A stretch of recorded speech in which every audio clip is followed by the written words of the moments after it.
Welcome to the Naturally World podcast. I'm your host, Owen Gilbert, and today I will be talking with Chris Fortier, the Vice President of a Web 3.0 company, Rally. Rally aims at creating new forms of collaboration between creators and their supporters. I first met Chris a few months ago at my parents' Christmas party, and I was able to talk to him for only a few minutes before a minor emergency cut our conversation short. I thought that having an initial conversation with Chris for a podcast would allow us to explain to others what we do in layman's terms. So I asked Chris if he'd want to have a somewhat informal dinner party conversation for a podcast. Far from explaining what we do in layman's terms, however, I think that we kind of geeked out in a major way. But I think it's a great conversation, and I hope you do too. I was having a great morning over a cup of coffee, reading some interesting things about you, Owen. If you don't mind, I'd like to start with a quote. Along the way to his macroevolutionary nirvana, he will reveal to his readers the fatal flaw in Darwin's theory, with side trips to the fantasy lands of mindless emergence of molecular machines, instant appearance of complex animals in the fossil record, the evolution of evolvability, various miracles, and more, narrated with his sneering disgust at all things teleological. There is no foresight in biology. Got it? There is no foresight. So first off, sneering disgust. Do you think that that accurately characterizes Owen Gilbert? First, I would say that there's a couple of things in there that are mischaracterizations. To say the least. that I am critical of teleology is true. I wouldn't call it necessarily sneering disgust. But partly what forced me to take that hard line is that I wanted to make sure that there's no mistake what I'm saying. I wanted them to not be able to direct to something else and shift the focus and then start arguing about little quibbly details that are tangential to the point. I wanted all my main arguments to be something that they have to address, because I found what people do, what reviewers do, if you're not clear and forceful, they know what you're doing and they move it to other topics. Do you think that's particularly the case given that you were going after a tribal sacred cow? And the tribal sacred cow in this case would be that there was actually fairly good discussion both in your comments as well as in this article. And this is obviously from Evolution News.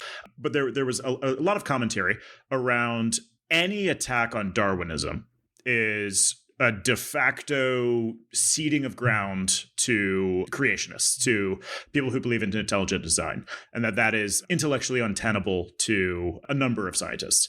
So that's what I mean by the phrase sort of any demonstration that Darwin is not perfect is a tribal sacred cow.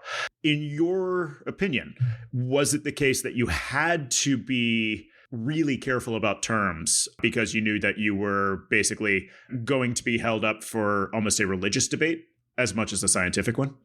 So early on, there was this peculiar situation where I didn't want to say what the main ideas were for a while because it took me a while to develop the theory. So I didn't want to go around blabbing to people the key ideas and then wind up having somebody scoop me on it. Because I had this new theory, I also knew what the real holes in the previous theory were. Like I knew where the shortcomings were like really well. So I'd have conversations with people where I'd talk about the problems with the theories and the contradictions and everything. And they would be sitting there like, are you an intelligent design person? Or right. And then at some point they'd stop talking to me. Right. Because the creationists had for a long time been critics of evolutionary theory, they're really doing what the evolutionists should be doing, which is looking for holes in the theory.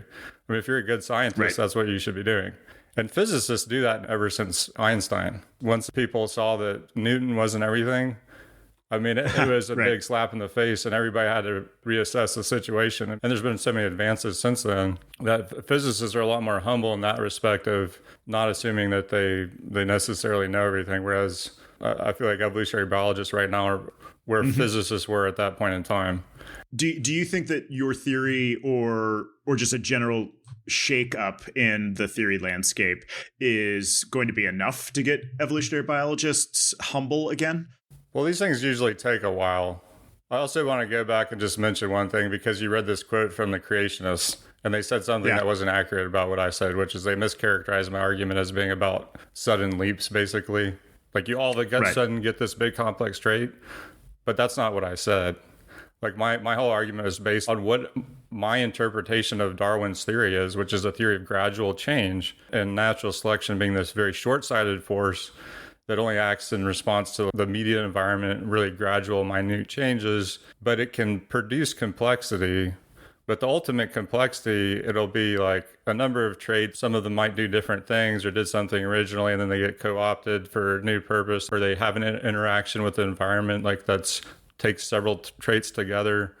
And sometimes these new emergent functions can have new interactions with the environment that let them exploit new resource ends. Basically, you see this in technology a lot. Technology is originating and then having become widespread for other reasons. The economy changes, the technology changes, now there's a new purpose.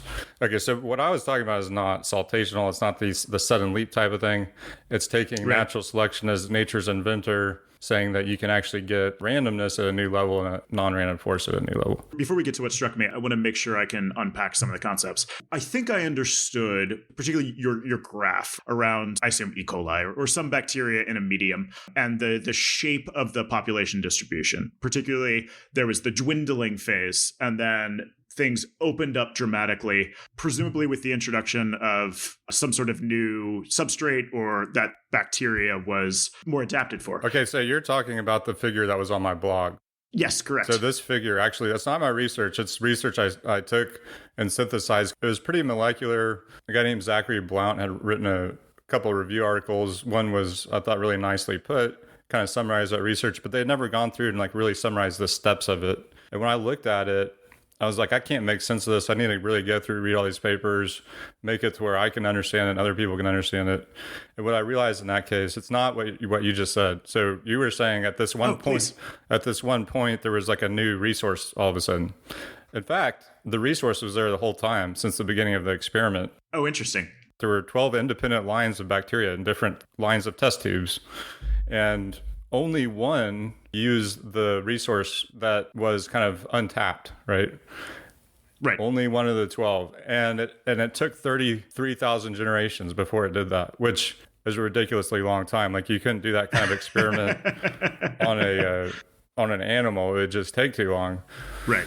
And the amazing thing about that is that it's taking that long to see something that's actually new, and it's like a novel discovery in biology of things that people have talked about, but we've never actually had like proof of the steps. And what was interesting to me is that it basically provides support for what I'm saying, which is that when you have a complex trait, the tendency of what biologists do is this kind of simplistic perspective where they say, this trait right now it affects reproductive success. And it's selected because more having it produce offspring and survive. And whatever it's doing right now is why it's there. That's why natural selection built it. It's almost like a just so story, right? Yeah, but just those stories tend to be the ones that are more the opposite, which is the ones that are based in history. So it's actually what I'm advocating, which is a historical sequence. You know, you don't want to just like tell a story and not test it, right? That's the problem. But there's nothing wrong with the stories themselves, because you have to have these stories. If you're going to explain where a complex trait came from that's got all these subcomponent parts, you got to know where the parts came from, how they came to interact in a certain way. And the tendency is to just think that, well, it's here because of what it does right now. That's the final cause. That's teleology. You explain the origin of something by appeal to its final cause. That's going back to Aristotle. That's what the natural theologians did right before Darwin. And then some people have interpreted Darwin as just replacing a divine teleology with a naturalistic teleology, so that natural selection just becomes God. And it's like the same explanatory framework. But what I'm arguing is that these traits that appear designed perfectly for some environmental situation might have originated for totally different reasons. So let's go back to the 33,000 generations, if you don't mind. I assume mutation is one of the major components of evolutionary change and sort of Darwinian forces.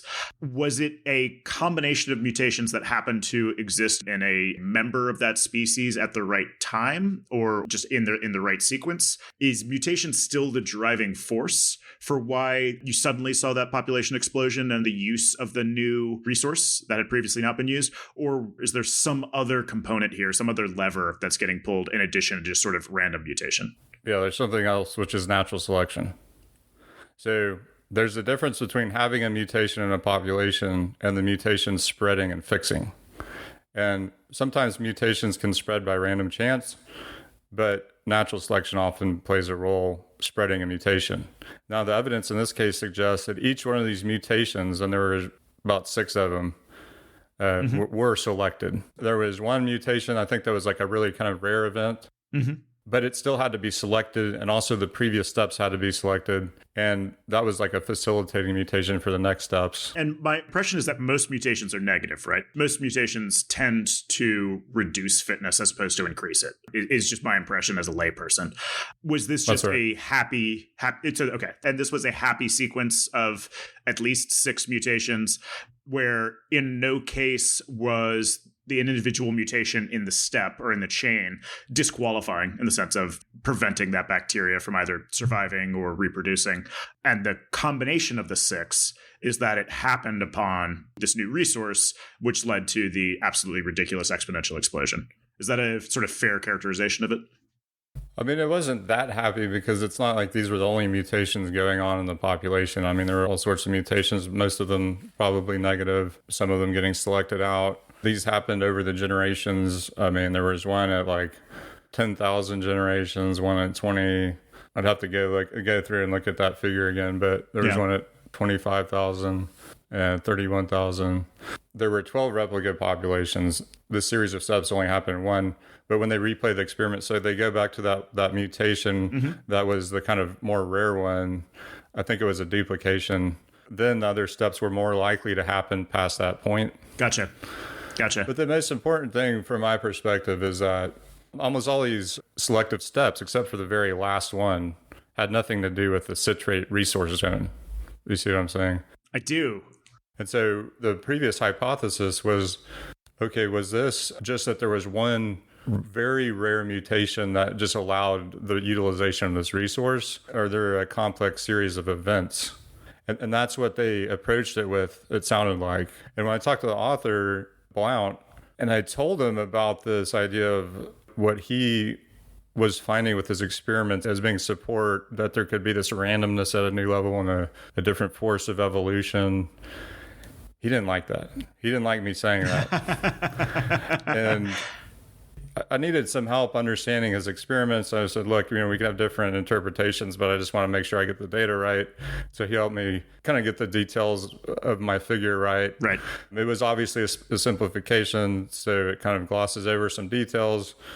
But I think it captures what happened, especially that each one of these things was a selective step and that each of the steps were independent of the final one. It was only the final one that actually had anything to do with the citrate resource zone. And then after that, then the population had the ability to exploit the citrate resource in the 24-hour cycle and expanded. And that's what they had initially discovered. The medium had become cloudy because the bacteria had grown to that degree. Right. Yeah. One of the things that struck me, in particular looking at the diagram, is how fast the growth appears to be once they're able to utilize the new resource. As a metaphor, and particularly as I think about technology and innovation, which is where I work, what struck me was that it seemed like an overnight change, where something goes from de minimis or unimportant to now suddenly dominating thought structure, the entire resource pool.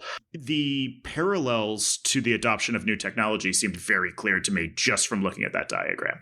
One thing I'd like to say on that, relevant to your comment that it's overnight, is that Ray Kroc was interviewed and they said, what does it feel like to be an overnight millionaire?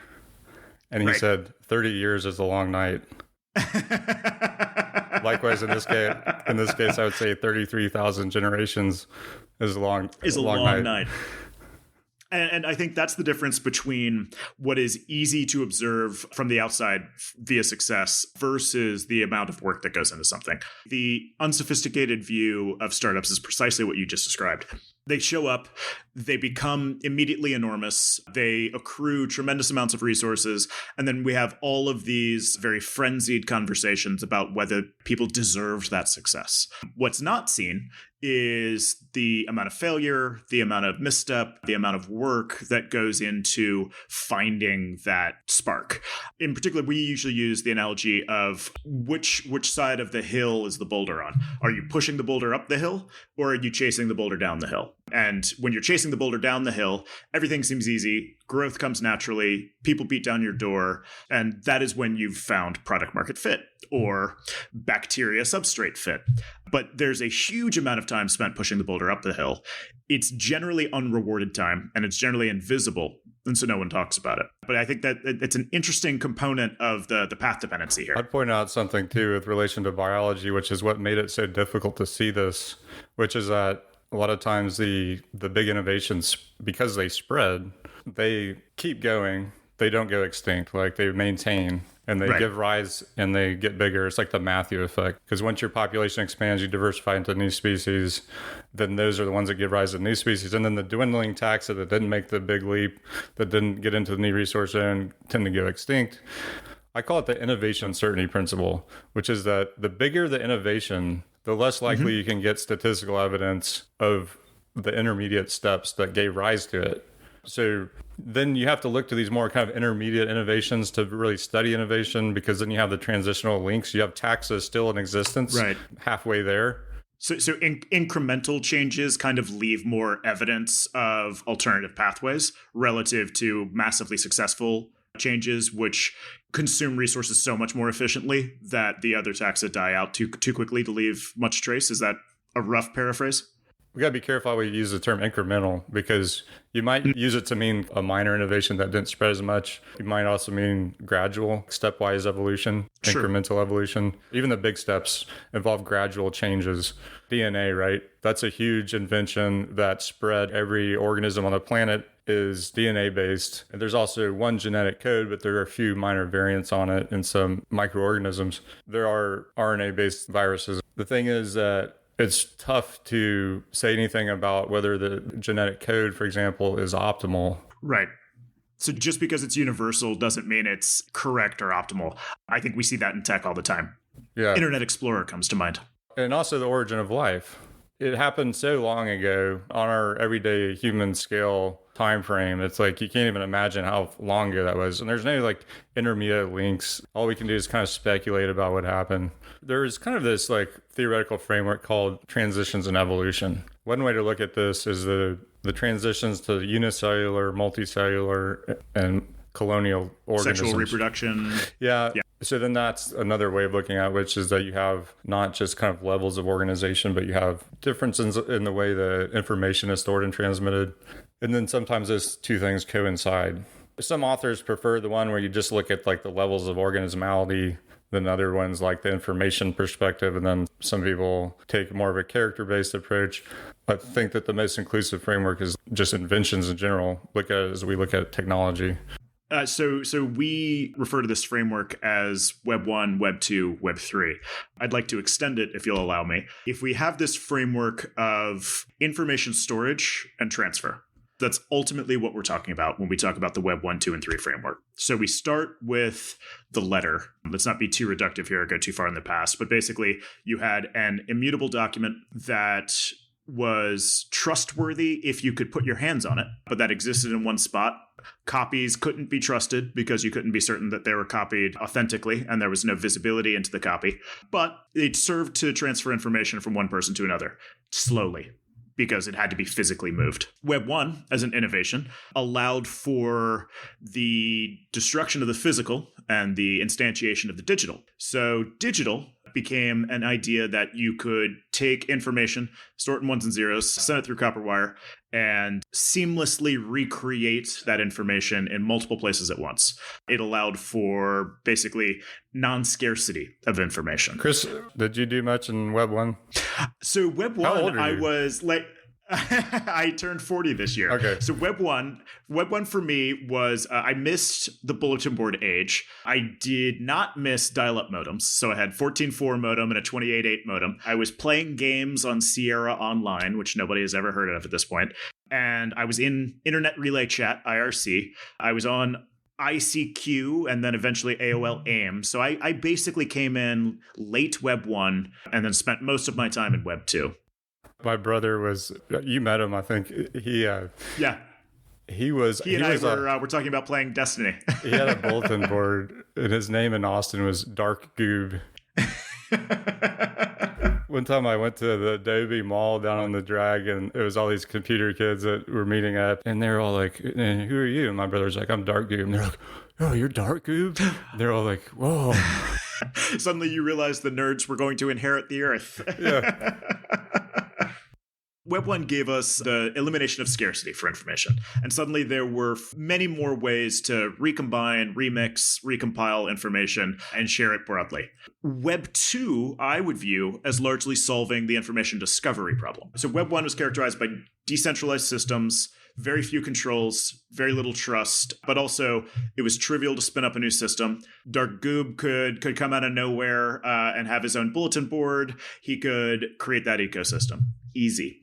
But unfortunately, trying to find a specific piece of information in that ecosystem is really, really hard.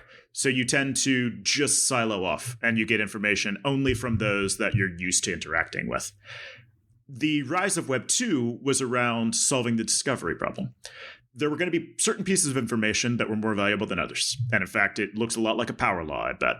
Web 2 was really good at aggregating the high quality bits of information and delivering it in an easy and seamless manner. And Web 2 is defined as the rise of folks like AOL, and then eventually, as time progressed, Google, Facebook, Amazon, Apple, Netflix, and I got it out of order, but generally that's the acronym for FANG. I think the thing that Web 2 was most successful at was aggregating and providing discovery surfaces for important pieces of information. Discovery surfaces can come with a curatorial voice. So one of the things everyone hates about Web 2, assuming you care about the structure at all, is that it provided for gatekeepers.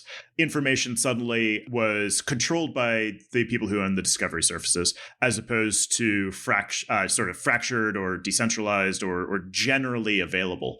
And that allowed those gatekeepers to get very rich, of course, which is why big tech companies are big tech companies. And then we've got Web 3, which appears to be a return to Web 1's decentralization and trustless natures. Web 3, of course, being what the cool kids call crypto. The thing I'd really like your comment on is, I think the parallels to the rise of technology and that cell culture and your natural forces theory make a lot of sense. Is there anything, though, about the information itself that has an additional insight that we can glean? Like, is there something special about information that lends itself towards replicating these sort of natural forces that you have your theory around? Or is it more just technology written broadly? Probably the biggest transitions have to do with information, but they're not the only important ones. And so the origin of a replicating molecule was obviously a crucial step in the history of life, because without it, you don't have evolution. And it is a problem of cooperation, because you have a template and an enzyme that replicates it. And the question is, how do you get this thing to be the enzyme for the thing that it's replicating? So there has to be something that potentially does both at the same time. They kind of catalyze themselves, but in differentiated states. Also, the evolution of unlimited heredity. What does that mean? It means kind of getting past this stage of where you're limited in the amount that you can copy, and getting to a point where you can basically encode in an unlimited amount of information. Then there's this problem of, okay, bacteria had these circular chromosomes that could only get so big because of the way the points of replication happen within the circular chromosome. So one of the big innovations leading to complex organisms like us was linear chromosomes, which allow multiple origins of replication. You can accommodate a bigger amount of information. And then the origin of human language and culture, digital information at a new level, a level higher than DNA. So this is Maynard Smith and Salisbury that talked about kind of this approach to looking at it. And I would say that these information transitions are some of the most important ones, but also important were transitions in cooperation, kind of independent. Some of these transitions in information allowed for new levels of cooperation, but the cooperation is a separate invention. And so multicellular organisms, and then various ways we cooperate. I like studying the transition of multicellular organisms because, in contrast to like the transition to DNA or even human language, there's a lot of independent origins of multicellularity. Right.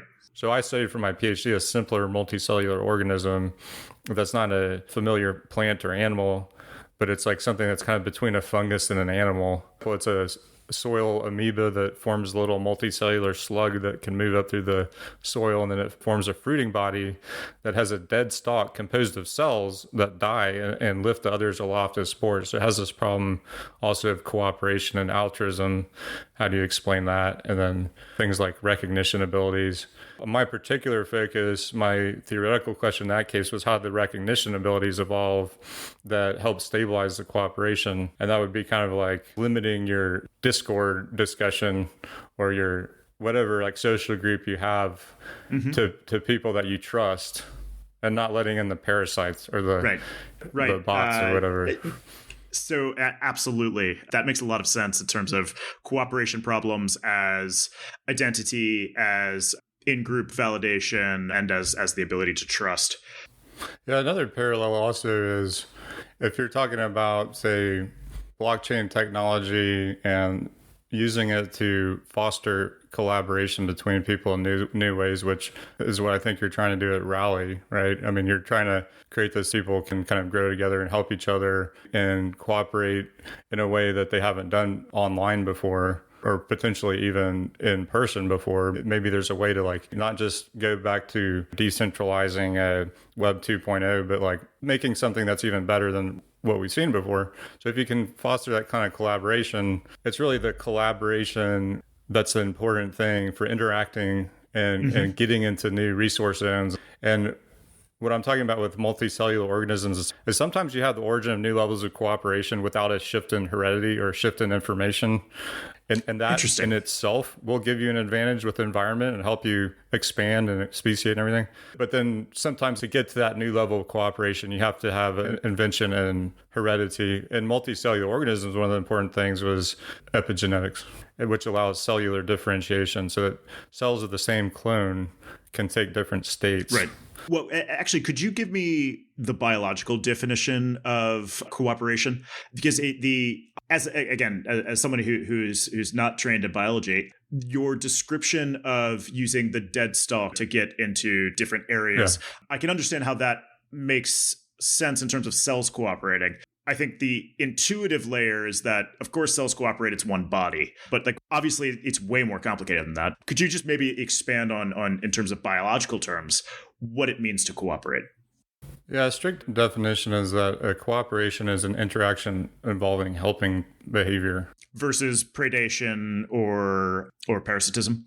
Yes, you can have cooperation between species, although I think most of those are typically what I would call it just a beneficial association that tends to benefit both parties, but it's not really an example of a helping behavior. And I'm a little different in the way I define these things than a lot of people. I adhere to a more rigorous definition of these terms. So like helping behavior, typically if you help somebody, it's costing you at least some energy to do it, meaning that most helping behaviors are costly to the actor and they benefit the recipient. There's some energetic cost, meaning that in the strict way we define these terms, most helping behaviors are altruistic. Now, a lot of biologists have gotten mixed up on this because some interactions in nature are mutually beneficial to both parties. Right. And so then they think that that means that the helping behavior automatically is not costly to the actor. This is another example of kind of teleology. It's like you're looking at the final state of a system that's cooperative, often has mechanisms to avoid conflict or kind of stabilize the situation. In that final state, like both parties are benefiting, but it's actually costing both of them. And it's a cheatable thing. Per se, the example of the amoebas, well, the way I like to look at it is not at the level of the individual amoeba, but at the level of the clone, just because it's simpler. You can think in terms of pairwise interactions, like you just have two individuals kind of coming together rather than a whole bunch of cells, right? And in nature, typically there's only one or two clones in a fruiting body, according to my studies in this organism. In a case where there's two clones, they might activate a behavioral program that attempts to rob the other one of its so if there are two clones, i.e. three cells or three organisms, sorry, not cells, three organisms, two of them will two. Please, yeah. Just think of two organisms. Okay. It's basically like two multicellular organisms coming together, except that they're not in a discrete body. Gotcha. They're just these amorphous blobs. They usually come from independently cells out there, and then they encounter some bacteria, they grow in the bacteria, and then they encounter each other. And when the bacterial food runs out, they starve, and that's when they aggregate to form the slug that migrates. Gotcha. So if the two clones are there in the same little patch of soil, they'll aggregate into the same slug. The clones, if they're not related, it's in their evolutionary interest to make it into the spores, not the other guy. You can model this, and you would predict that if there's any sort of passive cue available, these different clones differ in something that could be detected somehow, that you would use that to activate a kind of selfish program if you're around somebody different. And once that is then fixed as a behavior in the population, which it ought to spread pretty quickly, then as soon as two different clones aggregate together, they're both trying to rob each other. So you might expect this to affect the way the slugs migrate and their fruiting bodies and whatnot. And in fact, the chimeric slugs don't migrate as far. Chimeric meaning two different DNA backgrounds? Yeah, two or more, yeah. Not just one. So clonal is just one. And so if they have more than one, they'll, on average, not migrate as far. Also, the fruiting bodies they'll have like smaller stalks. They might fall over. So it's stuff a coordination problem. It's a problem of limiting yourself to your own clone mates, basically. In the sense that they have adapted behaviors in which they have a very stringent in-group versus out-group, and they are unwilling to coordinate as well with out-group members. Okay, there's another step here, though, which is that because of those behaviors, they can evolve to segregate. After they aggregate, then now if they're with a different clone, they segregate out into different slugs so that each slug is now clonal and it migrates appropriately and produces a spore and stalk with the right. So in other words, they're able to size. do a limited partnership, and then they're able to separate from that partnership after achieving some goal. So it's not really a partnership. It's kind of an incidental consequence of the way this has evolved. They have a species-specific cue, basically. When they initially aggregate, it's probably in a more or less clonal situation at first, and if they evolve to actually have higher population densities, now maybe sometimes they're with the non-clone mates, then this kind of conflict behavior evolves. And now it's bad to just associate with anybody. Now you're selected to segregate away. Gotcha. It's kind of like in the internet stuff. It's like the first thing is you're online, you've got this new environment, everybody's super nice to each other and totally trusting.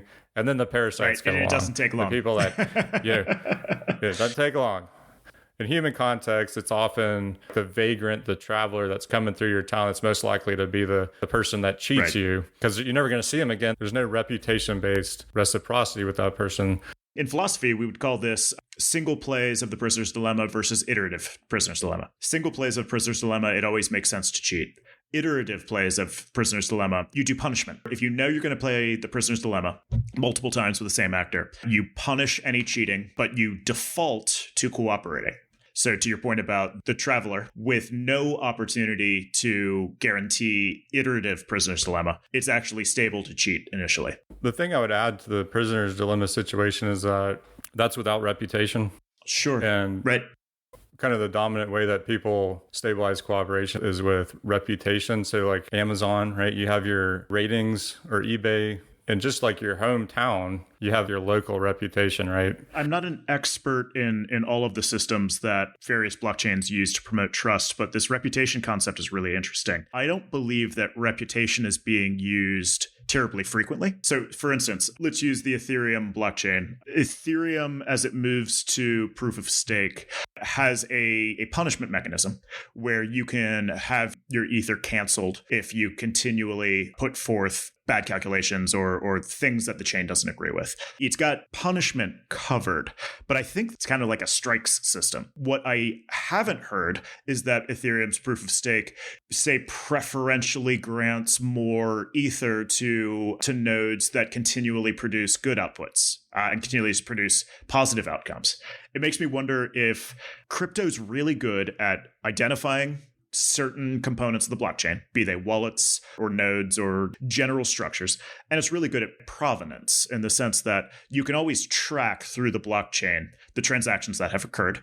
And in so tracking, you always know where a piece of information came from, where a pointer came from, where a component of the blockchain originated from.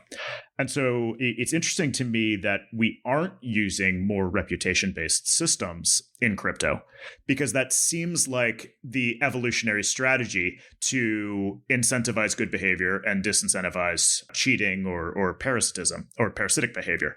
Is there something about reputation which is uniquely challenging? People are typically donating their own time to write reviews or score a transaction because it's in the community's interest. It's like they want that to be there, so they just donate to that as a small way of contributing. And it's the aggregate of a bunch of people.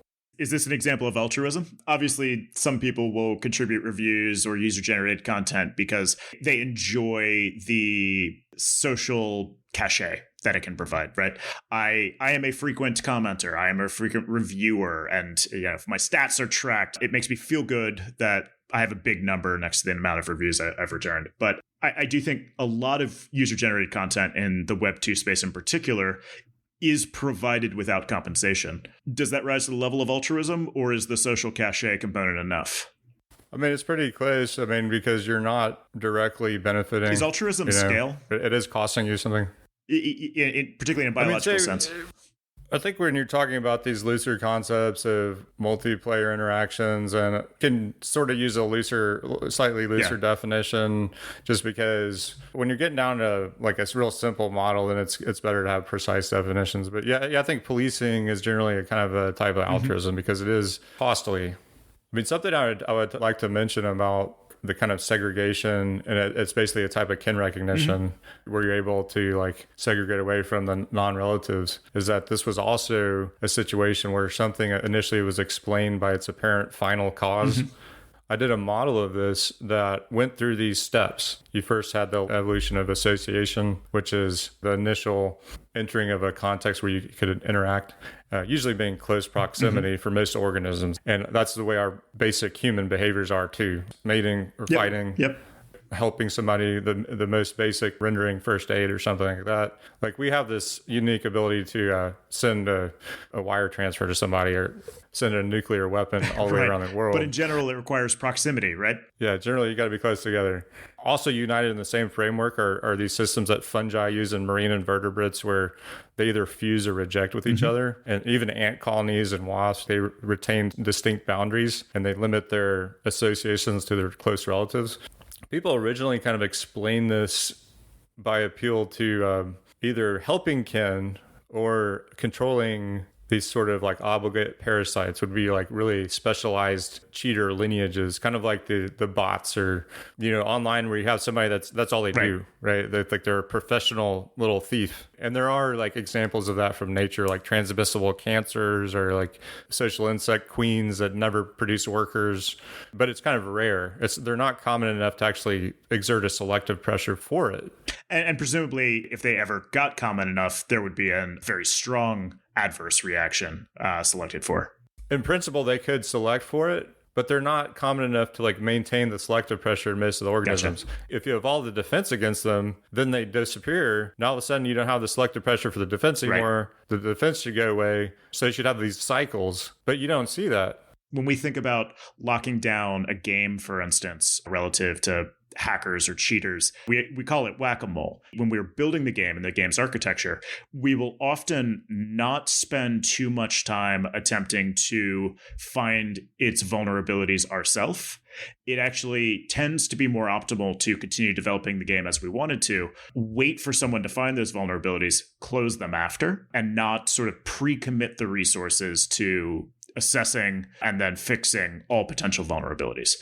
I'm not sure exactly how it would apply to technology, but basically what I found was that what maintained the selective pressure for these systems are the within species interactions between normal individuals, where everybody acts the same. They discriminately help their kin and harm their non-relatives. That's what everybody does.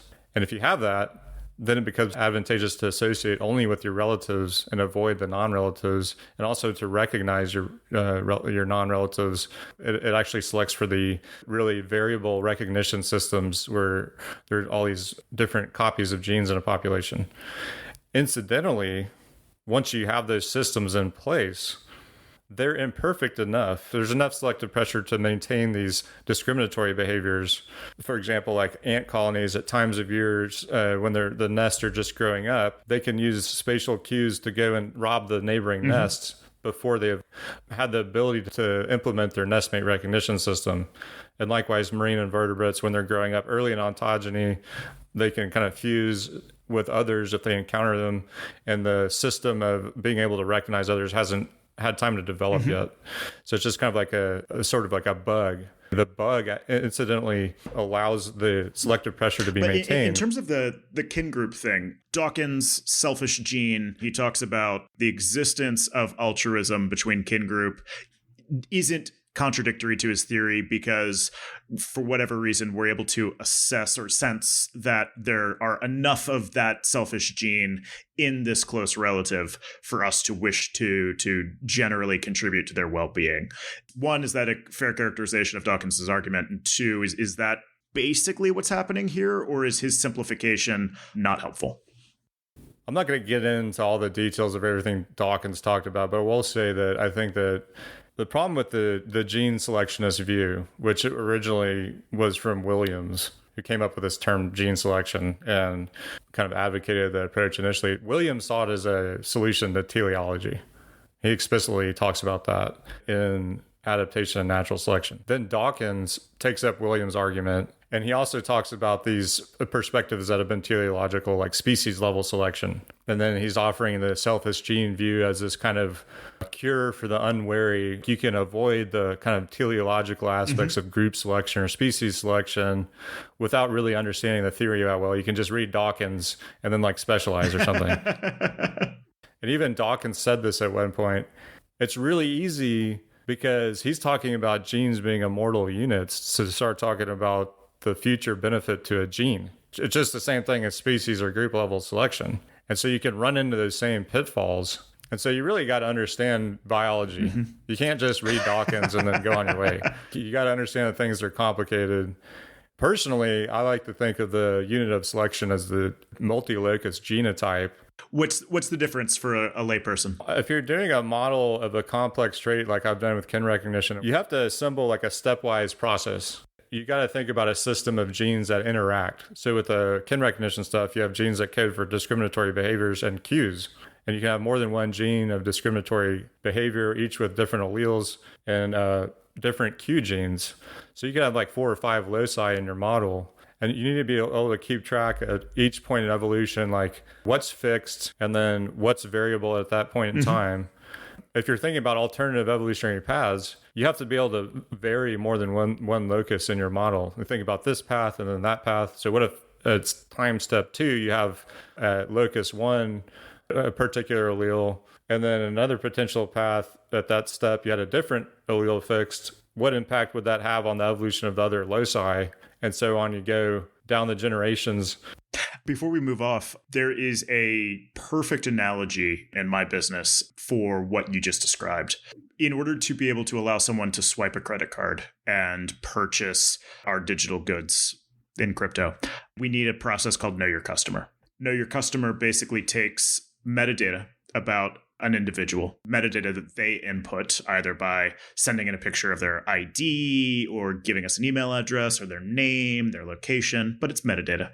And we need to, and our KYC vendors need to, determine whether that person is who they say they are. This feels exactly like a multi-locus model in the sense that there is going to be metadata that changes and should be allowed to change. Currently, when metadata changes, that tends to break KYC. You have to redo the entire KYC process. It becomes a huge pain. There's a lot of rigidity. There's no flexibility to the model. But it seems like in your kin recognition system, you've been able to incorporate a number of components of flexibility and the fact that alleles will change or will display different behaviors or different outcomes given different inputs. And I wonder if there's a generalizable version of this model which we could use to basically solve KYC in a more complete way. I'd have to think about that. But you can think about But that's interesting. You can think about like some things, right? Like somebody's home address can change. It should change infrequently. Someone's pupil width, once they achieve their majority, once they're post-pubescent, probably doesn't change. Someone's pitch and tone of their voice definitely changes. It can change via stress. It can change via a cold, right? Like outside factors. But I bet you could construct a KYC model that has this interesting set of dynamic things, relatively stable things, and completely stable things. And then basically once you throw away all the things that are too creepy for anyone to want to give out as ways to identify themselves, you'd probably be left with the foundation of a pretty interesting way of identifying folks. An interestingly fuzzy way of identifying folks. Because so versus crypto, right?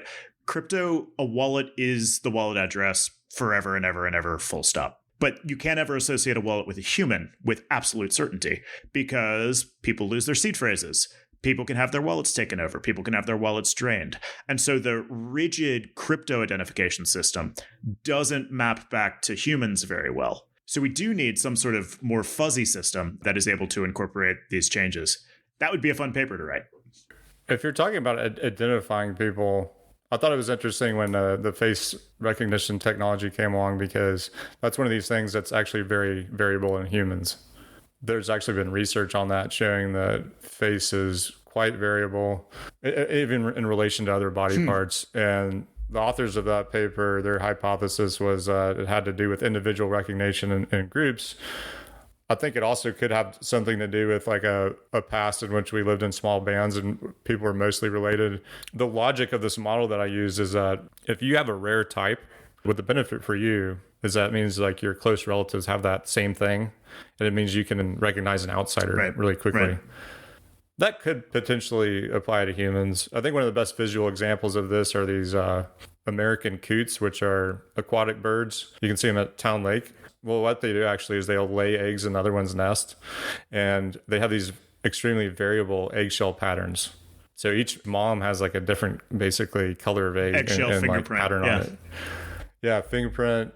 Humans got the face ID, the fingerprint ID, but the other thing they haven't used yet is the major histocompatibility complex, which is probably the most variable thing. So if you had something that could sniff people.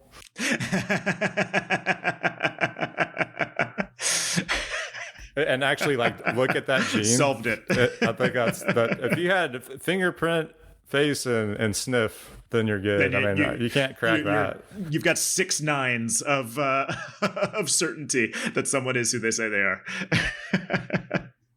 So when did you read Dawkins? Undergrad, like everybody else, which is probably why I remember it so poorly. Yeah. I do think one of the sort of seductive aspects of Dawkins is it appears to be a fully robust defense of evolution with a mechanism, with a sort of narrative and structure behind it.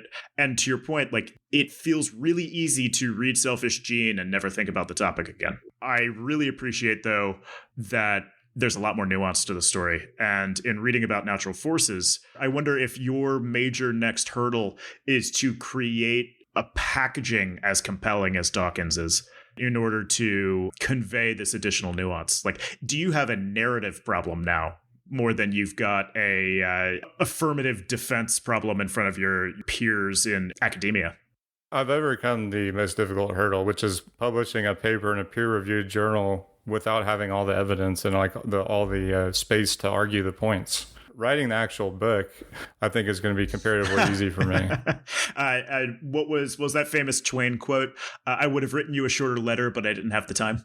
Exactly. No, it's always the case. And it's also impossible to really communicate something like this in that short of a space. I mean, the best you can do is kind of hopefully outline your basic ideas like it's a patent, show that you got there first, but you're not going to really convince anybody in something that short. And I would already be writing the book right now, except that I saw what the killer app was.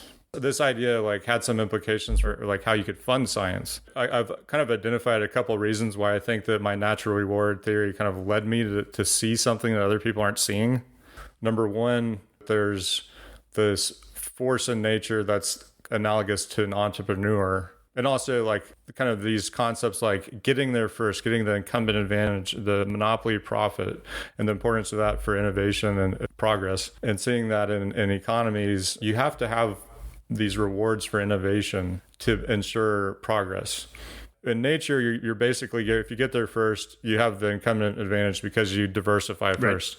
In our economies, there's the threat of mimicry, which doesn't happen in nature. So in nature, like if you're the first organism that invents legs, some other organism can't just come up to you and yank that invention away from you. Whereas copying code is trivial. Yeah. And so we have to have these laws in our societies, intellectual property laws and so on, enforcement. It kind of made me think about the importance of intellectual property, but then also having a simple definition for the term entrepreneur that applied to biology and economics. The term had been used in so many different ways that I had to distill it down to a general definition that was simple. And that let me see the distinct roles of inventors, entrepreneurs, and investors in economies. And that let me see this kind of cooperation that happens. So what it came down to is that capitalism involves planning in terms of its laws and cooperation. This differs from kind of the conventional narrative that you often hear about that's emphasizing selfishness and competition and lack of planning. And also through my firsthand experiences going through peer review with my social theory and this macroevolutionary stuff, I became intimately aware with the failures of the current peer review system and the culture of science and all that. Now, is this the replication crisis or is this an innovation crisis? Well, yeah, I mean, so innovation crisis, the peer review system doesn't favor outside the box type of thinking. It's real incremental. Some fields have become dominated by uniformity of thought, and there's like policing. If people sense something threatening, it's just a big problem. And then the career incentives, it's like, if you imitate and flatter, that's like the way you climb the ladder. But if you actually discover something, and it's harder to advance, it's the opposite of what it should be. So I've thought for a while, and I realized this like years ago, the most important practical implication of my biological theory is what it means for science. The basic idea is that science as it is right now functions like a command economy. Like the old Soviet Union with or China a small used amount to be. of funding sources and a large pressure to conform and no particular reason to innovate. Actually, negative incentives for innovation. Exactly. So the question then was, how do you make science capitalistic? Well, the private sector does that. Yeah. The problem is that in the private sector, the goods are appropriable. And in other words, the private sector is only going to select for marketable things. Reward marketable thing. Fair. The way that the private sector works depends on this profit incentive, which depends on the products being marketable and appropriable, whatnot. So there's like a seeming problem that scientific research is not typically immediately appropriable. It can lead to appropriable things down the line, but it's too far to actually like assign credit to the people that did the stuff. It's based on a public goods framework. And so my question was, how do you import the basic structure of capitalism into a situation where the goods are non-appropriable? And what I realized is that to solve this problem, you have to have a understanding of capitalism, of the way it works, that's different than what people understand right now. It's different than the way economists explain it to lay people. But the concepts that I'd been thinking about with my natural reward theory translated to provide that stepping stone.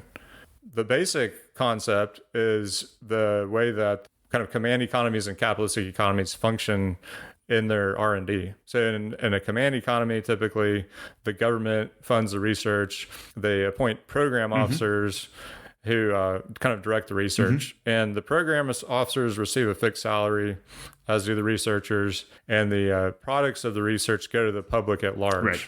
So honestly, if you were to design that as a series of incentives, the problems are obvious. No one is rewarded for success. No one is punished for failure. And the only people with any skin in the game that want to see anything change are the public, who are too diverse and don't get a vote.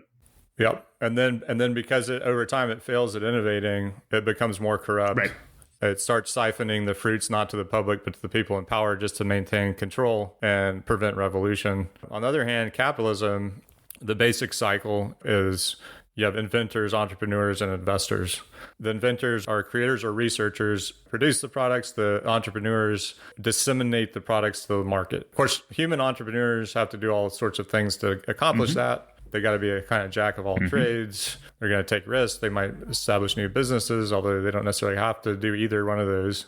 I mean, if an entrepreneur could make a fortune with taking no risk by spreading an invention to a market, they would still do it and they'd still be an entrepreneur.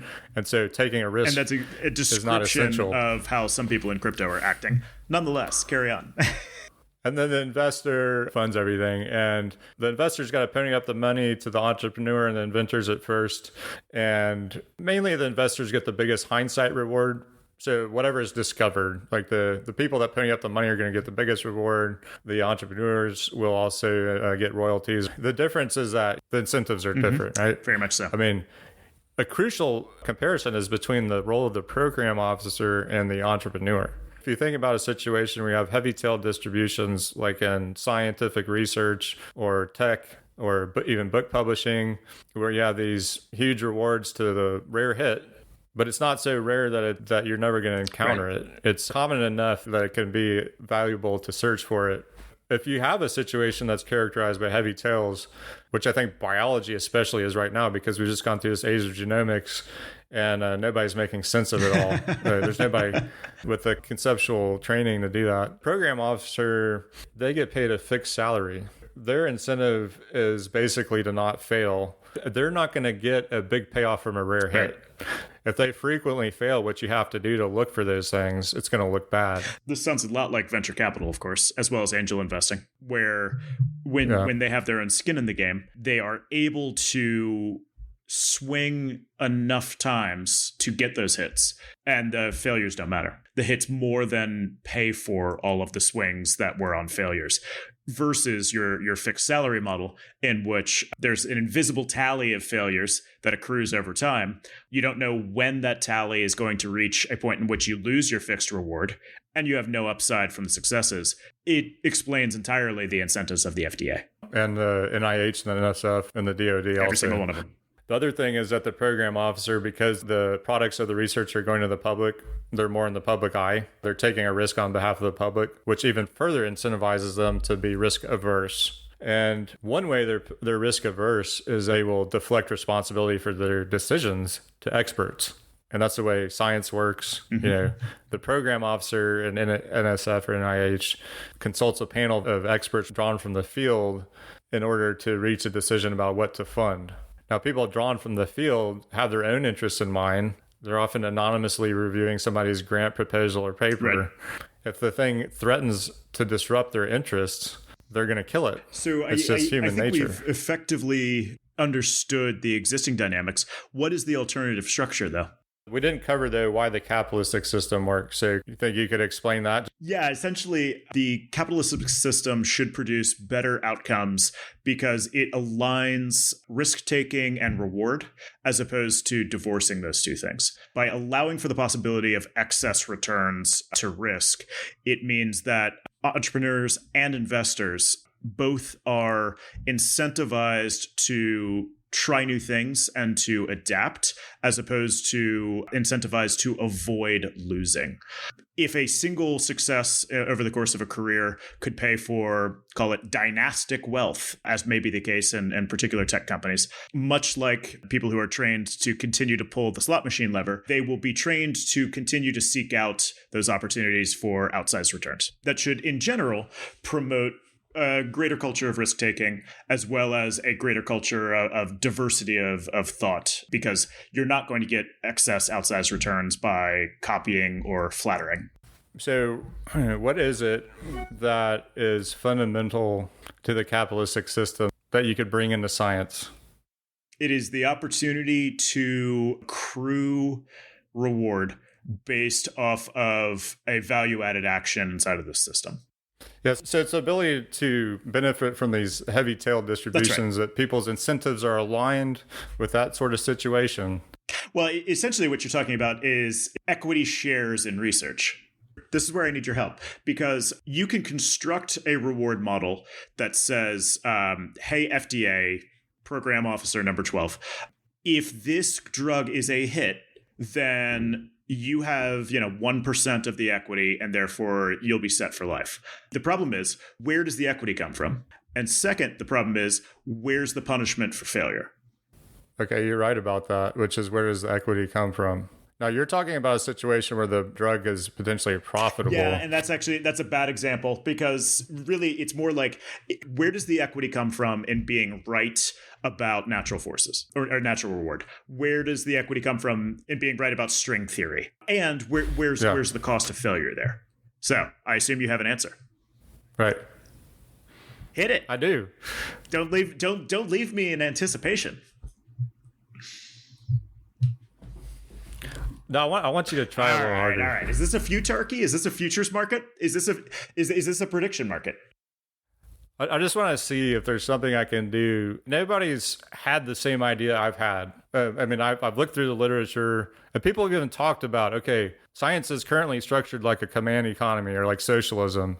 And we need to have it be capitalistic, and we need to have it where it's like private firms and there's like a profit incentive, and you're rewarded if you succeed and you're punished if you fail. And then they just putter out and they say, well, it needs to be market-based. You need to have a situation where the people profit from their discoveries. They somehow get this feedback and they kind of ignore this problem of it's not appropriable. You invent the laser in 1900 and then in 1950 you have like applications. It's almost a little paternalistic in the sense of the current system implies that there is never going to be value for investment in basic science or investment in the arts or investment in these other non-appropriable things.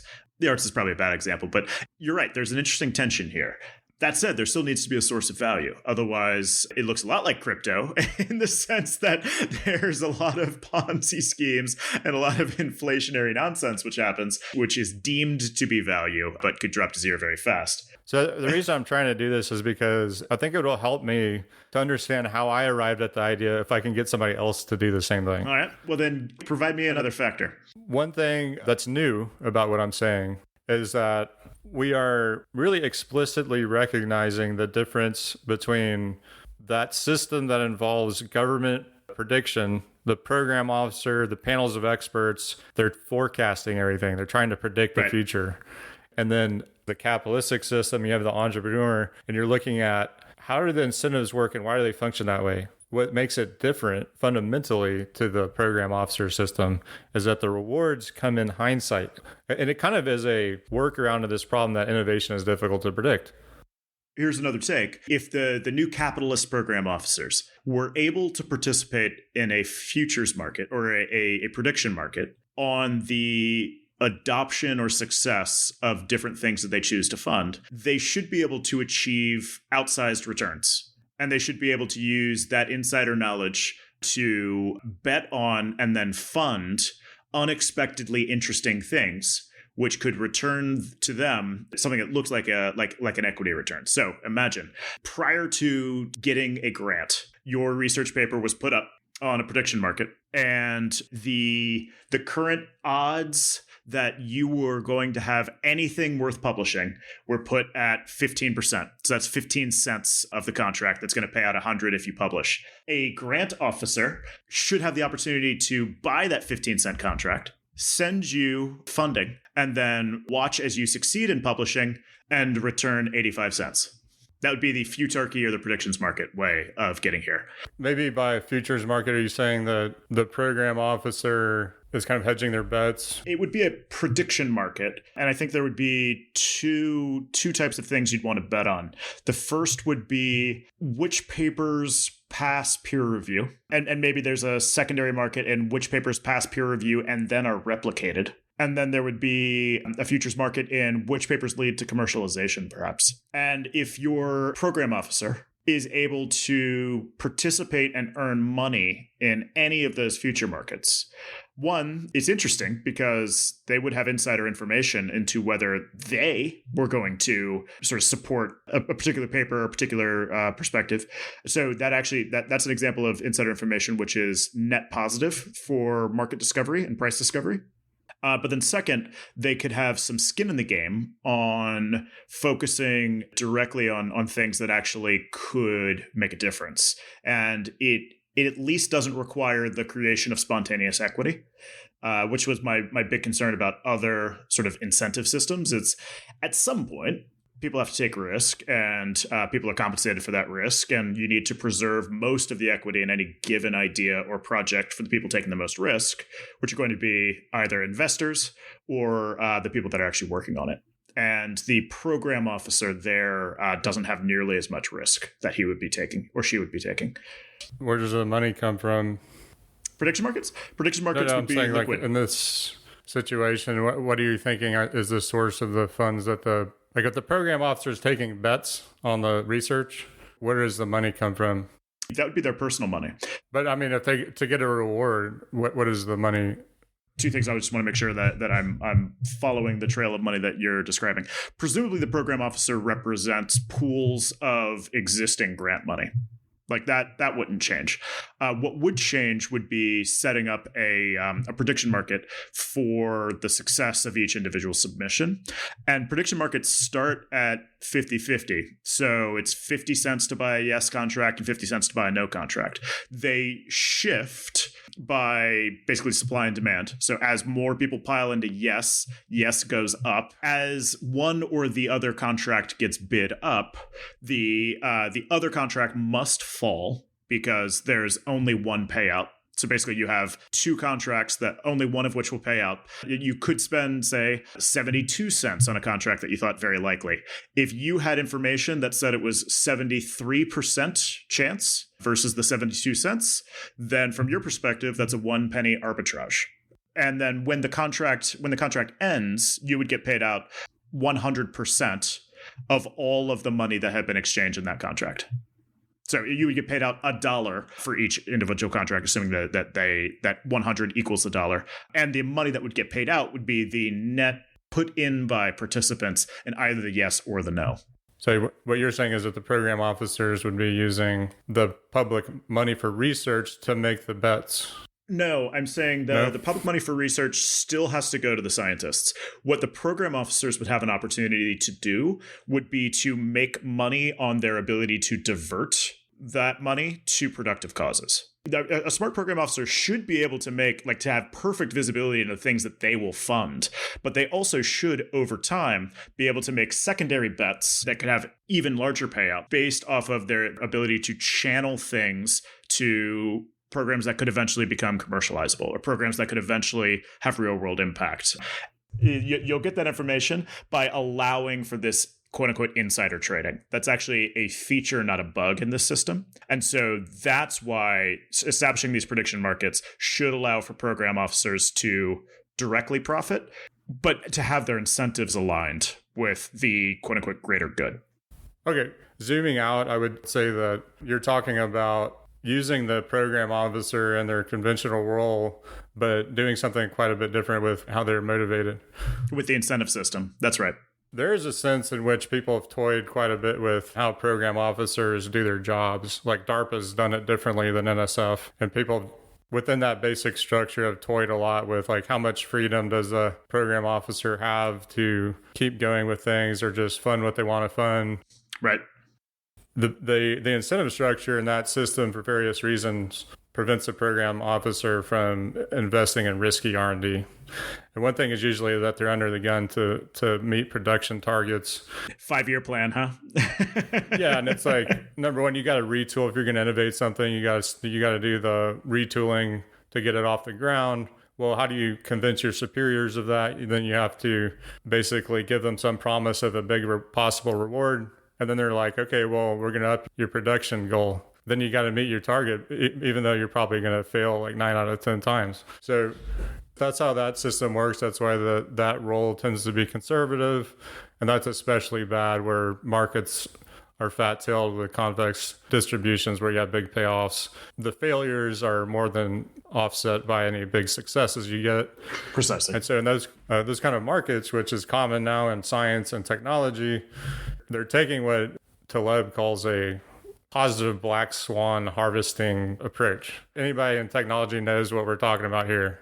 I mean, Rally looks like they're swinging for the fence. It never makes sense to build what's called a lifestyle business. You always want to build something that can go to billions and billions and billions of dollars of value. It both allows you to get fundraising because it conforms to the model of VC investing, where they expect most companies to fail, but the ones that succeed, precisely to your point, they succeed to the degree that they make up for the 9 or 10 that fail. Yeah, it's essentially exponential investing.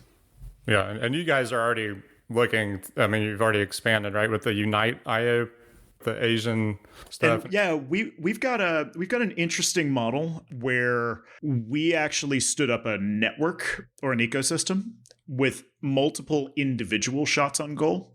So we are essentially emulating a VC portfolio inside of our network itself. And Unite.io represents they took my company's code base. They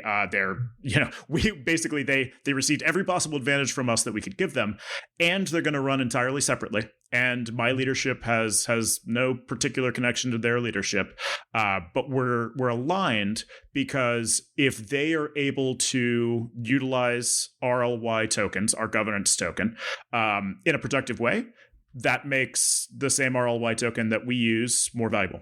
There's this supply and demand factor where we want to stand up as many companies as we can to keep utilizing RLY tokens. And it serves as the same kind of incentive system as equity usually serves as, but it allows us to be very arm's length.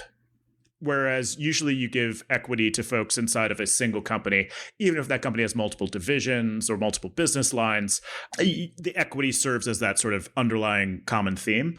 For us, it's the token, but it allows us to set up these very elaborate structures with very sort of arm's length and hands-off governance, while ensuring that we are maintaining incentive alignment.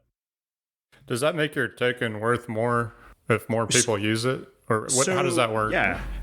Basically, the tokenomics of this is pretty interesting, at least for people who are into crypto. There are 15 billion RLY tokens. This is a public number. It is established in the smart contract that exists in the Ethereum mainnet. 7.5 billion of those tokens are being issued from the start of the contract through to about 7 or 8 years from now, per a schedule set by the Network Association.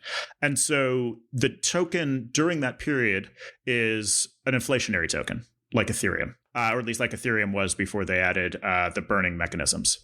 And then after that, it flips to a static supply. Leaving aside the static supply point for a minute, we need to have more tokens drained out of Ethereum mainnet than are being issued by the smart contract.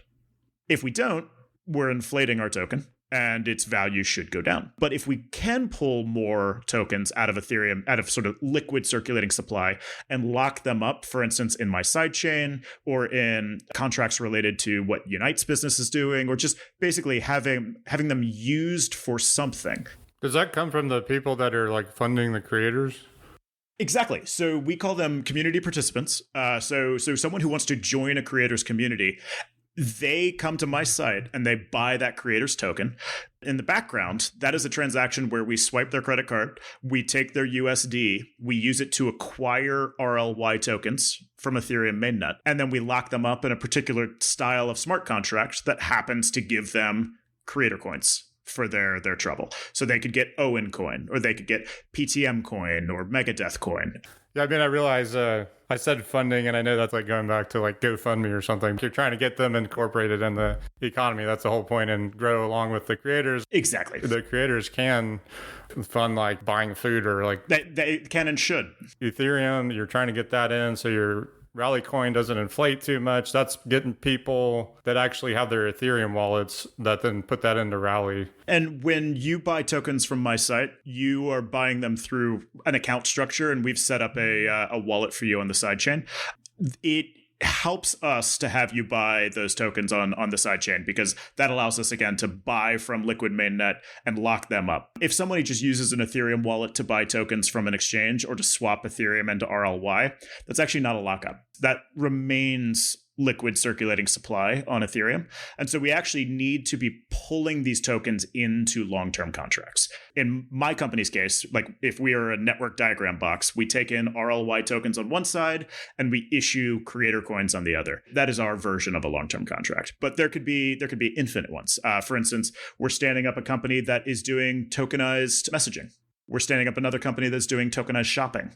As long as we can stand up enough companies to pull it out faster than we emit, then token price should rise. And everyone is incentivized by having long-term incentive plans based off of receiving tokens over time. So you mentioned how much you have this initial cycle of putting the tokens out there. Is there some kind of mechanism where the people that get on there early are going to be rewarded more than people that get on there later? Well, when you've got an inflationary token, you have to think of that token as a flow, not as a supply. So we have sort of 7.5 billion locked up into various ways, but basically 7.5 billion existed initially and 7.5 billion gets emitted over time. If you only participate in the initial 7.5 billion for whatever percentage, you should expect your ending percentage to be half of what you started with, just based off of the fact that we are emitting another 7.5 billion. But what about these rally reward? Isn't rally that rewards something that are comes... exactly the form of how we emit the tokens. So I'll answer your question directly. People who start early have more of a chance to receive more RLY tokens by their participation, and they have a higher chance of either maintaining or increasing their percentage of the overall pie. Someone who comes in the day we emit our 15 billionth token, they are not going to have any opportunity to earn more tokens. So this is a form of compound interest almost. And that does favor people to come in early. So the coin's inflating, but they're going to have more coins. Precisely. Hopefully the one effect is larger than the other, right? Well, that's the magic. If it is, then the token does well. If it isn't, then the token price should not be expected to rise. Now, we don't talk about price very often because one, it's not a security. Two, this is an asset. But three, also, you would come into our community because you believed in the utility of the RLY token, and you believed that using the RLY token to get creator coins, and then using those creator coins to participate in a creator's economy, that's the point of participating, not because price should go up or down. But I think it is interesting to talk about tokenomics generically or in a general sense, because it's ultimately just math. I think you can demystify a lot of this math by just talking about the things that I described about inflationary versus non, locking up versus emitting. But none of that implies that this is a security, and none of that implies that this is something that should increase in value over time. You absolutely get into this game because you believe that these tokens have utility. Do you have competitors? Yeah, there are a couple folks out there. Coinvice and Roll come to mind. Ultimately, I think there are a lot of people that are focused on the creator ecosystem, because the creator ecosystem is one, it's interesting to a lot of folks. There are a lot of problems in the ecosystem that need to be solved. Web3 has a lot of tools to solve those problems. What I think Rally's key focus is, and what differentiates us from some of the other players, we believe that there is such a thing as a creator economy, and that creator economy needs means of exchange and stores of value. A lot of our competitors either provide a money-like token or a goods-like token. Social tokens, NFTs. We provide both. And we think that the combination of those two is going to be what provides communities with utility. So we were talking about how creators can earn a living before. Technically, you can earn a living through RLY rewards, right? Like that is your receipt of the inflationary part of our token. And that works well. Really, creators are tokenizing their time. That is what they pour into these economies. What tokenization of time allows is it allows you to establish a clear value based off of your means of exchange. So if I'm going to tokenize my time and I'm Owen, I can take my paper that I've already written, take that first page, make it an NFT. That represents tokenizing time that you've already spent. It is a new opportunity to monetize time that you've already spent. If you take it to a more sort of direct example, a musician or particularly an artist like Chantel, she does drawings all the time. Like her business is creating beautiful line drawings. Chantel Martin, I'm referring to. She has the opportunity to monetize her work in the digital realm, but it all represents time that she's poured into it anyway. There are other creators that are going to tokenize their future time. In this case, NFTs or the goods, like the supply part of the economy, represents a call option on their time in the future. That time could represent their engagement in a social space like a Discord. That time could represent a concert that you get to go to because you own this NFT, or just even a sense of belonging of being part of that creator's circle. What's Discord? Discord is almost synonymous with Web3 at this point. It is a shared chat room system that allows for a high degree of development on top of its surfaces, which allows people to do things like, I can get into a shared chat room by scanning my wallet and showing evidence that I own a particular NFT or a particular amount of creator coins. Gamers and Web3 are the two primary users of Discord at this point, but you can't get into an NFT project without getting into a Discord. They're pretty much synonymous at this point. But they go all the way back to internet relay chat, right? They go all the way back to IRC. It is a structure of rooms and historical chat messages and a lot of GIFs and a lot of memes. Define tokenize. Now, tokenized. This is the key insight, I think. You're an artist. You make pictures or you make music. You can sell those pictures. You can sell those pictures online. You can sell those pictures in a gallery. But ultimately, you spend your time making pictures. What a token-based community around that artist represents is the opportunity to make the time the artist is pouring in more discrete. So instead of it represented by the token or an NFT. Correct. Okay. Ultimately, all creators have is their time. That's what they pour in. And that time could be spent interacting with fans. That time could be spent doing their art, what have you. But a token-based community is able to turn those units of time into discrete amounts, and that allows them to be more easily monetized. It's not always about money when it comes to these communities and these artists, but there's a huge advantage to monetizing your time using tokens versus essentially like trying to do all your art and hoping someone comes and finds it. There's also price discovery is much easier in a tokenized community. If you've ever participated in an auction, the first thing you'll realize is that auctions suck. Everybody feels bad at the end of an auction. The person selling it feels like they didn't get enough. The person buying it feels like they spent too much. There are fairly game theoretically solid and clever ways to have price discovery using tokens that can avoid a lot of the pain of an auction. Things like second highest bid wins. Sort of in economic terms, they're almost like ivory tower theoretical structures that actually are very easy to implement in code and very easy to execute using tokens, but nobody does using dollars because they're weird or they don't have the ability to enforce the contracts or it all seems hard. But all that stuff is trivial when you have smart contracts, open ledgers, and tokens. So we're able to use economic structures that are, call it utility maximizing, and utility maximizing in ways that the quote unquote real world doesn't have access to, even though they could. And it's all based off of the architecture of Web3 and the things that are easy for us and hard for the real world. Does this mean that we're not going to have to pay lawyers $300 an hour to write contracts ever and ever? I believe when IP rights need to be able to be tracked and enforced on the blockchain, we'll realize that we have allowed this apparatus of intellectual property to grow outside of all relative utility. And that we'll learn that there is actually an entire art form of obfuscation by design that is highly wasteful and just needs to go away. Yeah. I like this idea that people that are part of the economy gain a vote in its governance. That's also right. Part of proof of stake crypto. And that's part of this kind of Web3. Like I saw that on your white paper where the people that are involved have votes. One of the things is the token bonding curve and then how that's structured. And then there was something about granting or something. Mm-hmm. I didn't know what that was. What was the granting stuff? So the grants are exactly what they sound like. They are the community is able to propose things that the DAO, the Distributed Autonomous Organization, should fund. And DAO members are defined as anyone who owns the token So it's a very democratic governance system, though obviously correlated with your ability to acquire things. But the DAO then votes on funding those grants. There's still a human in the loop with our DAO, and actually with most DAOs. Like, it hasn't gone full automated execution.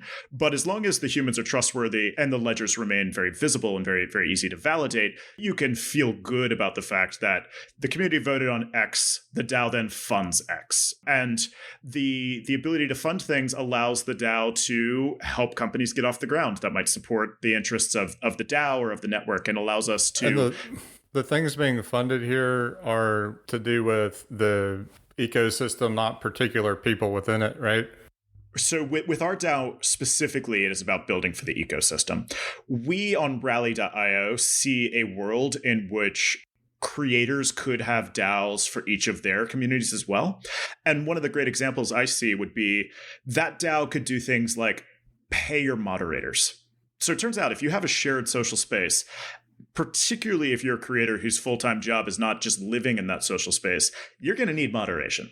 And in a lot of cases, those moderators are just volunteers. If you set up a DAO, good governance, and you have a token-based community, you could actually establish automatic compensation for good moderation decisions, for people who wanted to participate with their time or wanted to lean in. You could even establish compensation for things like broadcasting a social post or amplifying a creator's message on socials. Those all become tokenized or quantifiable pieces of digital labor that can actually be paid for. Okay, so I'm intrigued by this. I'm going to bring it back a little bit to the economics of science thing. So instead of having a small group of experts like reviewing grant proposals, reviewing papers, and trying to predict like who's going to discover this stuff before they've discovered it, it's going to be more about letting the only thing that ever decides that, which is time, be the chooser. Time and lots of people. Instead of trying to predict everything and giving the funds and foresight, the government funds become prizes. And you set up a situation where private investors take the risk. They pony up the money to fund the research to begin with in hopes of getting a reward. Then there's like a tournament staggered payoff structure. And there's a system that's like the scoring system, crowd scoring. It could be polls of scientists, people from the media. That's where you should have your prediction market. You should have a prediction market actually determine the winner, because then you could have unbiased pooled opinion. Okay, well, I'd like to talk to you about that a little bit, but I'd like to include the public, and the question becomes who in the public should get votes in governance? Because obviously scientists need to be in there. You got to have the experts deciding which research is important. But you don't want it just to be the experts only, because sometimes they're wrong. Sometimes an entire field is totally wrong. And you need to pull experts outside of that narrow field. Right. Like peeling off an onion, you go from biology to people surrounding that field, like the philosophers of biology. And then you have the media people. And then maybe even some people from the public, I think would be good at bringing into this. And I was thinking about like, how do you decide who from the public? Well, one thing would be, I do think that because this would be based more like on capitalism, there are going to be some people with money that see this and they're like, oh, I'd like to donate to this whole system. And they like the spectacle of people competing and hindsight rewards and everything.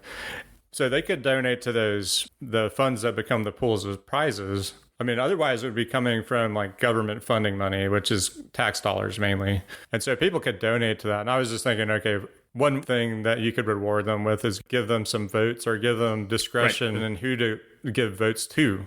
If the people are funding the science, they should have some say in its governance. There are so many structures in crypto that mirror exactly what you're talking about. You are talking about a DAO.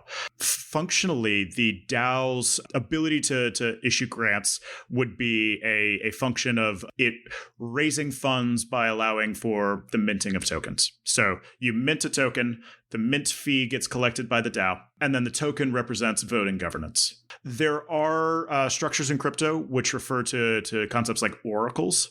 Oracles are trusted humans that can intervene in the system, usually by casting a vote or by determining that something is true.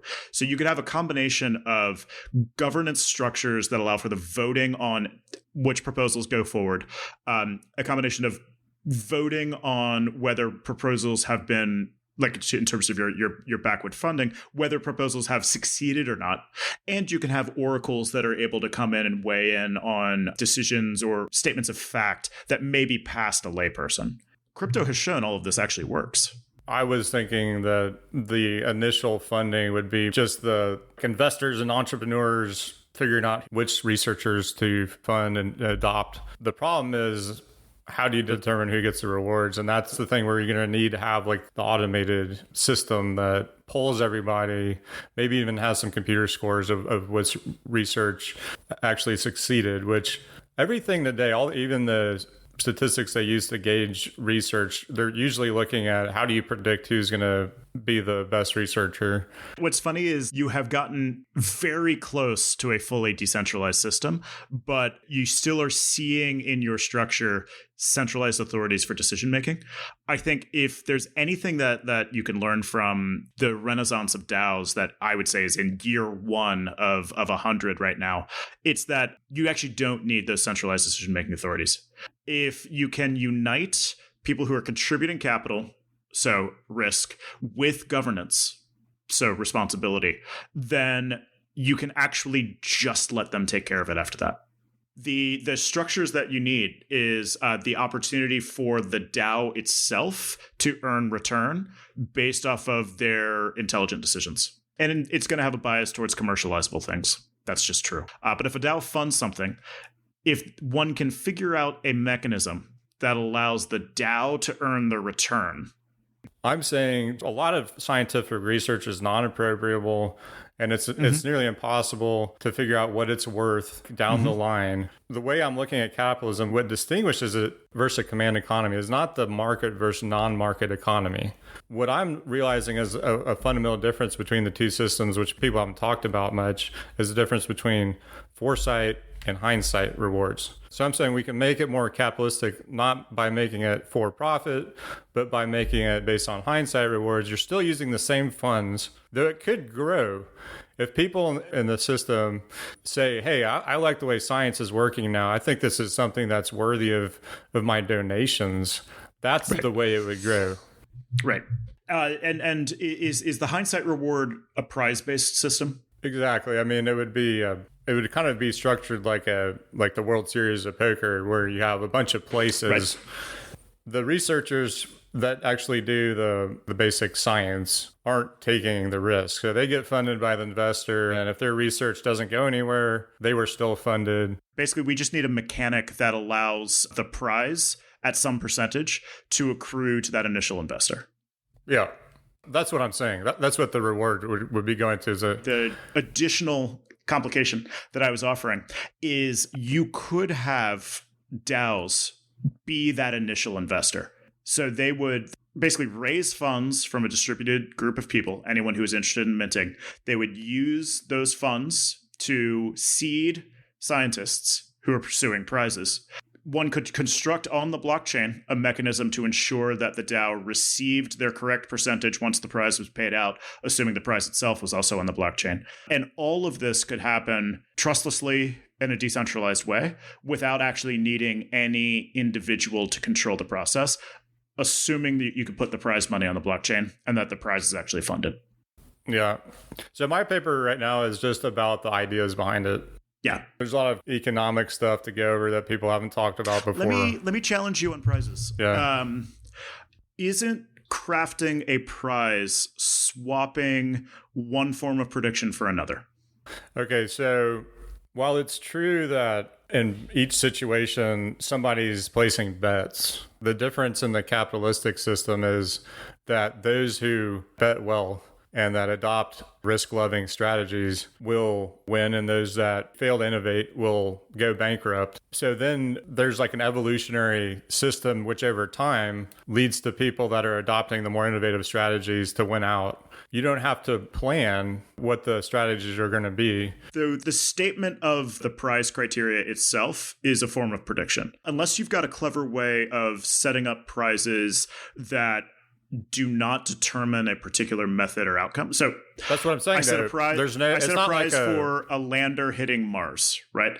I have determined that the right next step on progress is I have created a pool of resources entirely around getting a lander to Mars. Maybe a lander to Mars isn't actually the right answer. Maybe it should be a fixed wing vehicle. Maybe it should be a satellite over top of Mars. Like you're predicting that the mechanism that you are rewarding is the right thing to be rewarding. So, Chris, this is something that I talk about in my discussion, which is that the conventional innovation prizes are goal-directed. Who can figure out how to go to Mars, or who can solve this math problem? Right. And so that allows you, compared to normal goal-directed research, it allows you more flexibility in how you're going to solve the problem, but not in the problem itself. Exactly. This is a general system that just rewards the research that everybody votes is the best in hindsight. Like, there's no foresight, like this research needs to be for this problem. Everybody votes on what was the best research after the fact.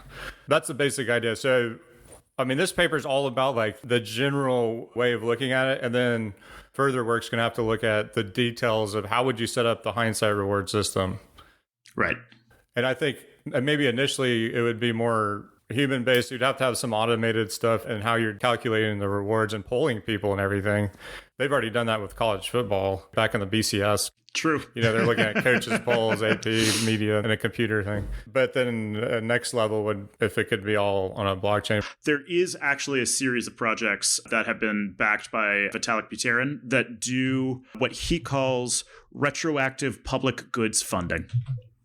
And what they chose to do is they set up a series of oracles. So I think it was 8 or 10 trusted folks who were able to vote on things that had already happened and then give those people cash for it. Who was this? This is the founder of Ethereum. But the concept is the name of the concept is retroactive public goods funding. Nice. And he has a paper on it, or a white paper, a blog post, whatever you want to call it, where he talks about what kinds of things got rewarded, how the structure worked versus fell down. He was able to establish defending the use of trusted human oracles as opposed to it being a decentralized vote. There are live crypto examples of exactly what you want to do, which is fantastic.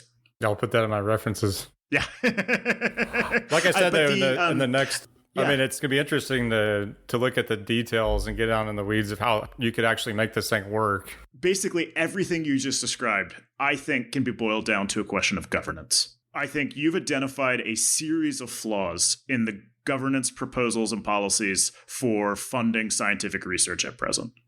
Your statement of what better governance could look like is being tested and validated in crypto in real time. And it has an extra series of layers around trustlessness, decentralization, and the opportunity to sort of increasingly remove humans from that list or remove humans from the decision loop. But even if you don't go that far, I think we're seeing that there are ways of executing governance that don't seem intuitive, that are a little mathy, that are being tried out in crypto now, and that are producing results that are better than what we get using traditional forms of governance like policy officers. This is incredibly exciting. Yeah, so I want to get to this question I had originally when I first talked to you, which was, are the Rally people going to make money? So the answer to that, it all ties back to the incentives and the governance systems. That initial there are 15 billion RLY tokens. 7.5 billion of them are being emitted over the next 7 years. 7.5 billion were available for purchase or sale or lockup or use. Some of that use is paying employees. So my long-term incentive program consists largely of RLY tokens. If I can lock up RLY tokens faster than we emit them, my tokens would go up in value, or should. They're not a security. Don't invest. If I fail to lock up those tokens faster than we emit them, my tokens go down in value. So not only do I want to have my company succeed in locking up RLY tokens as quickly as possible, because it means that the tokens I will receive from my employer and from the network will increase in value. I also want everybody else to lock up those tokens. And so as long as we are able to continue funding ourselves, because we have obviously US dollar costs as well as RLY token costs, then we can continue in this way based off of what should be an ever increasing token price. Well, that sounds great. You got skin in the game. It was amazing. I'm recording. Can you give Hello. some space? I love you very much. It was amazing out there. Okay, I love you very much. Yes. Well, I think That was part of that hard stop. Yeah, I think that. Well, Chris, thanks for being on the Natural Reward podcast. Owen, let's go change the world together, sir. I'm looking forward to our co-written paper. Alrighty, have a good one. Take care, friend. For more information, go to naturalreward.com, where you can leave comments and find links and references. I'm your host, Owen Gilbert. Thank you for listening.